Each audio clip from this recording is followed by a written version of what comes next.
Ayan guys, mag-atado tayo ng ng minced meat. Ito yung lamb chop. Ito yung bones meat.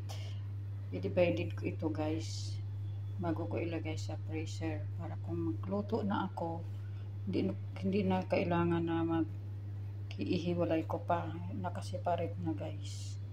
Kaya ito yung magandang tips kung tayo ay nagtatrabaho dito sa kusina. Ito yung magandang tips para sa atin. Itong isang minced meat na to guys, gawin ko tong 4 na bags. So ito, yung lamb chop na to, gawin kong bawat pack 3 piraso. At ito naman sa sa bones meat, gawin ko to ng, kasi malalaki, gawin ko to ng 3 piraso bawat plastic. Meron kasing kaming vegetable plastic. At iyan ang scallop meat. Yan ang scallop meat at yan ang scallop chicken. I-divided ko yan guys, every one piece in the one bag. In the one plastic bag, vegetable bags.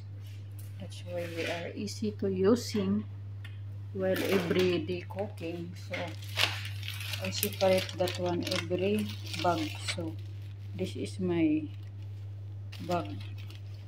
So ayan, ito yung ginagamit namin para madali nating ma-divided ang ating mga frozen foods sa freezer. Ayan ang ginagamit namin guys. So sana nagustuhan nyo ang content kong ito. At paki-like na rin, hit the button. If you are joining my channel, you are welcome. Thank you so much and God bless.